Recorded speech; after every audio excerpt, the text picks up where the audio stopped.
Ampanahilobe le zavatra niseho tany Allemagne, tovovavy mbola eritreriny namoiny ainy namela zazakamboty mbola mena vava vokatry ny sotasotam-piainana zany raha atao hitsin-dalana be ny fanazavana.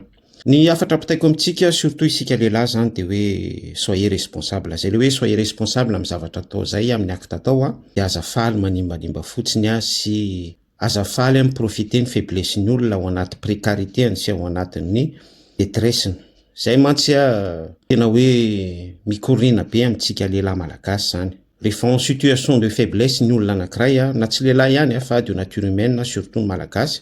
Zay ngamba nitaratry ilay fahantrana sy nitaratry ny fampitehana amin'ny lafiny rehetra mihitsy toe-tsaina voalohany indrindra tsy fananana an Jesosy Kristy dia lasa profiteur, lasa exploiteur, lasa mpitsetsitra, lasa ohatran'izany. Kanefa mampalahelo izy satria mpamosavy malemy ozy ny fitenenana dia ny ray tanindrazana amin'ny tena ihany no aripaka tsetsafina sy akana tombony anaparana amin'ny fafinaretana sy zavatra ohatrohatran'izany.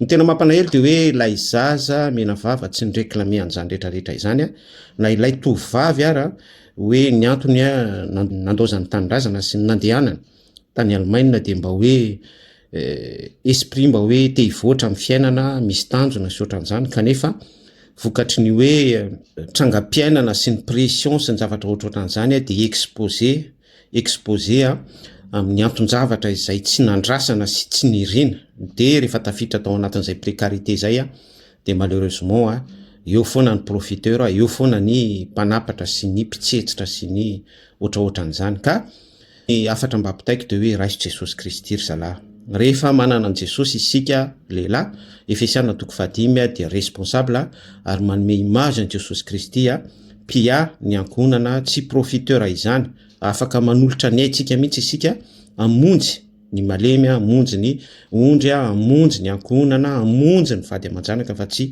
andositra didy sy andraikitra ohatran'izao. Tadidio fa misy farany daholo ny ratsy atao ary tsy maintsy ho adinina amin'ny ratsy nataontsika isika tsirairay avy. Efa voasoratry ny Baiboly zany hoe saingy tsy tanterahana vetivety ny ratsy ataon'ny olona ka izany no ikirizany ny fony zanak'olombelona amin'ny fanaovany ny ratsy ataony.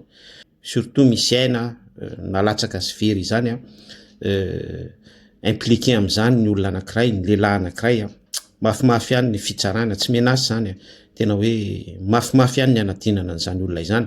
Ka zay no inciteko atsika hoe meo an Jesosy ny fiainanao atolory azy ny mombanao rehetra. Jesosy ny afaka mirestaurer an'izany rehetrarehetra izany, afaka miapaiser ny tension rehetra, afaka manasitrana ny ratra sy ny fery ao anatin'izany ary mamela ny helokontsika ny amin'ny tsy fahamarinana vitatsika ninona raha mbola tsy hoe blasphème no zavatra nataontsika.